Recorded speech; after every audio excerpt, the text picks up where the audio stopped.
Hello and welcome to Motors for the Masses, and I'm extremely grateful for all the comments of late on my recent videos, and I want to address a few of the comments that I've had, and that is that people are surprised I couldn't find 5 British cars in the list. So today I'm going to address that with 5 British cars that really should be back on our roads. So let's roll the intro and get cracking.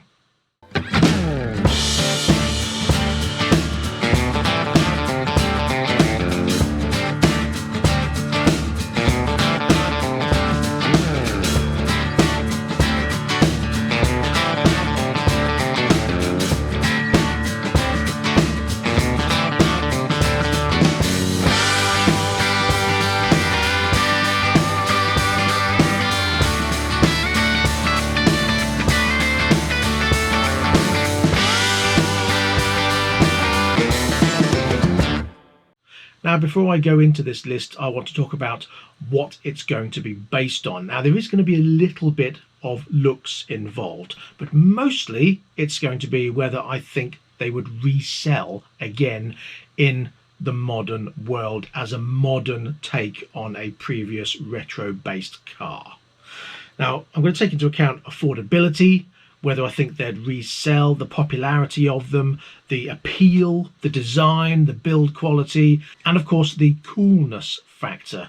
That has to be an element for a car to resell in the modern world.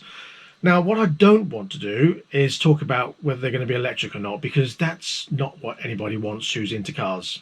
Or maybe you do, but no. These cars need to come back as the petrol versions of what they once were, which can happen. We all know electric's not ready, or the world's not ready for electric, and we all know that modern economic engines can work, because there's nothing worse than taking an iconic British car and turning it into some generic blob. So let's crack on with number 1. Now, I don't know how many of you remember this car, but it is the Hilman Avenger Tiger 2. And this, in the first category, is a small to mid-range 4-door saloon car. Now, these Hilman Avengers were built for quite a while, but the Avenger Tiger 2 was only built in 1973. It had a 1.5 litre engine with 108 brake horsepower and 90 pounds-foot of torque. They never really competed well with Ford and their Escort, nor Vauxhall and their Viva. Although we do have a new Viva, and this is it. Now, when you compare it to the old Viva, it just isn't the same, is it? I mean, again, it's an old iconic car that they've turned into a modern blob. I mean, why? As if there isn't enough of that already. Now, sadly, when the Roots Group was swallowed by Chrysler in 1976, the Avenger was briefly rebadged and then became Talbot in 1979. So perhaps Chrysler could bring this car out again. A retro sports saloon, not just a boring blob, certainly not a crossover, nor an SUV, and definitely not electric. I feel it needs the quad lights, it needs 4 normal doors with a boot or a boot-shaped hatch, with a 2-litre supercharged engine would work, or even a 1.6, and at a stretch a 1.5 3-cylinder bi-turbo. But what a name! Avenger Tiger. I mean, that's just cool in itself. So then let's move on to number 2. And that is this, the Mark II Vauxhall Cavalier 5-door hatch. In this category, the 5-door hatchback category. Now, these were built between 1981 and 1988, came with a 1.3, 1.6, 1.8 or a 2-litre with up to 130 brake horsepower for the SRI. Now, back in the day, I had a Cavalier Commander and a Cavalier SRI, so I've had the best of these. And I love the shape of the Mark II 5-door hatch. It's got a bit of a Rover SD1 look about it, but it's a nice, good, decent, sizable 5-door family saloon stroke hatchback type car. Now, I had considered the Opel Manta here. Sort of British, great looking car, whether it is in the boot or the hatchback version, but it didn't really have the popularity that was the Cavalier, the car which saved Vauxhall. It did see its course to come to a natural end, but being 35 years later, I feel there is a need for a non-blobby Vauxhall that isn't a crossover, etc. A 5-door hatchback of retro styling. So what about the engine? Well, something bigger than 1.2 turbo would be preferable. Perhaps 1.6 litre would be a better choice. Save money on a turbo, perhaps even a 1.6 hybrid. That could work. Don't mind a hybrid, because you've still got the combustion engine size, and then you're meeting the quota for whatever the government need to do and push their kind of nonsense. Now, I know Vauxhall are very much part of the PSA group in France now, but Vauxhall do very much insist that it is still British. So, what about a large family saloon car? We already have a very large non-British range.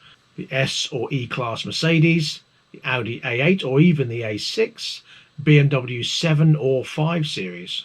When considering a large saloon that should return, I did think of the Granada, but that was covered in the previous video. Vauxhall Carlton and its Lotus version, or the Senator of the 1980s and 90s, the Jag XJ, which became the XF, but then a better car came to mind. And that is the Jaguar 420G, or Mark X, or Mark 10, whatever you want to refer to it as. Now, these were made between 1966 and 1970. The 420G used a 4.2 litre straight 6 engine with 265 brake horsepower. So what would be a fair engine to use now? Well, before I talk about that, you must remember that these big Jags of the day were very much a gangster's favourite. There's nothing better than rocking up and showing your status in a large 6-foot wide Jaguar. But what should they use in the engine department?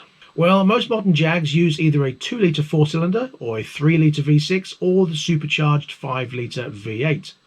Depending on weight, the 2 litre might be underpowered and a 3 litre V6 might not fit with the vision of emission ratios needed for the future. So perhaps the XF's 2 litre might be the only choice. But the key is a modern look on the 420G with a wide and long car, 7 Series long wheelbase sized, a decent weight, luxury and sizable interior. Now, I think this could work quite nicely. I'd love to see a modern render on this 420G. Something that has got a bit of an XJ look or a 420 look, but keeps that sort of modern lines with it. I don't know how it would work, but I'd love to see someone do a render on it. Now, I have had a couple of renders sent through on some of the bike videos I did, and I will be doing a video showing some of those renders of what people think these new versions should look like, so stay tuned for that in the very near future. But it'd be interesting to see what could be come up with. What they could come up with in terms of a modern take on that original 420G. Now, Jaguar has always had that status thing, but I think the XF, I think what happened was when you had the X-Class and the S-Class, and then the whole hype about it's just basically a rebodied Mondeo, I think it lost its status a bit. And the XF, I don't think has really clawed that status back, but something large and ginormous like BMW with their massive 7 Series, like Mercedes with their massive S-Class, Jaguar need to sort of re-establish themselves up the top there as a British manufacturer with these gorgeous, huge designs. What do you say? So then, no list would be complete without a hot hatch. However, there's a massive amount to choose from. A lot of them have been continued into the modern era, albeit blobbier, lardier versions of them, which is what we're kind of trying to avoid here. So what could I possibly go for? There is a massive list to choose from, but I need to think of vehicles that were once awesome, but have no longer been continued, but would be awesome to come back again in their retro-esque modern styling. Of course, we had the Mini 1275 GT, which is basically now the John Cooper Works Mini, if you will. The Mark 1 Golf GTI, which has become the Mark 4020 Golf, or whatever it is now. The Fiesta XR2, which is the Fiesta ST, or, of course, the RS, which they are talking about coming in 2024/2025. So what would stand out in this jam-packed field? Well, I did think of the Fiat Strada. I don't know if many of you know that. This is the Fiat Strada 105 TC, but in the end, I rested on the Talbot Sunbeam Lotus. And yes, I know Talbot are Chrysler, but with a special Lotus edition in 1979, I feel this is something Lotus could produce as a mainstream affordable hot hatch.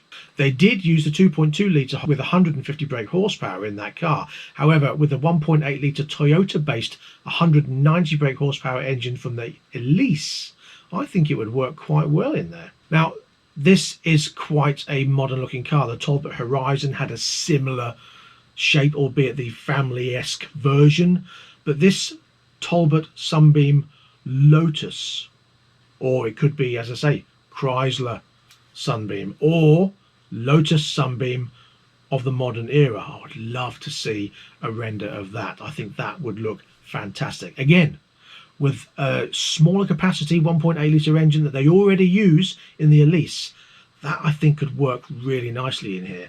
Now, I know Lotus are quite exclusive with the types of cars they use or produce, and it's not a massive mainstream manufacturer. They're a small manufacturer in Hethel. They do produce a lot of cars, but nowhere near as much as the likes of Ford, etc., etc. But I really think they could do with a family type car. Lotus is a fantastic brand. Okay, they've had some cars that haven't been brilliant, but I would love to see a mainstream car made by a manufacturer like Lotus. I think that would be awesome. It'd be brilliant to see this car. What do you think? Now, as the market is over flooded with SUVs and crossovers, I really don't think we need to put one of those in this list. But what about a convertible? Yet again, there are a whole host to choose from, but one I feel would benefit from a return and prove popular, I think, is the MGB.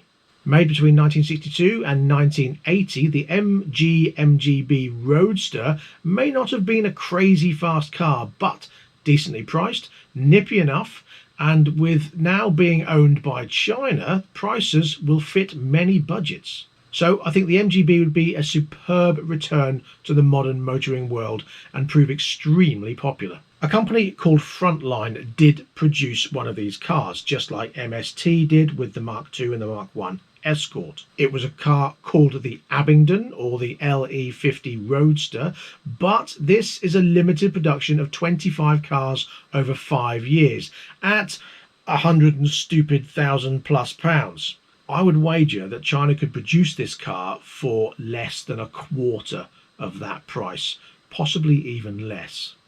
Now, I know we're talking about British cars and Chinese manufacturers, but let's be honest, that's where the world is. I don't know many British manufacturers that could reproduce these cars. Maybe in the previous ones I've talked about, although I don't know. Maybe they could. Hopefully they could. But China, who now owns MG, are primed to bring this car out. It's a traditional British car that once was, and yes, it's now owned by China, but to have the MG Roadster back in our showrooms, how cool would that be? Now, I think seeing this car with a 1.5 litre 3-cylinder bi-turbo engine like they use in the BMW small car, let's not call it a Mini, would work very well. It'd be a light convertible, quick enough and fun. So there you go. That concludes my list. I will be back with some American cars I believe should do a return, and I'll be back with a bike review coming up soon, and I'll also be back with the list of renders that I've received pictures of, so stay tuned for those in the near future. And that's all I have time for. So thank you very much for watching. I hope you're enjoying your new year so far. I hope it's being prosperous already, even though it's only the 4th of January so far. This will be tomorrow, so it's the 5th of January. But yes, if you have any comments, please leave in the comment section below. If you have anything to add, please leave that also. If you think I've missed something off the list that you think should definitely be back from a British manufacturer, then please let me know that as well.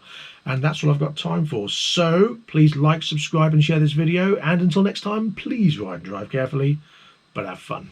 Bye-bye.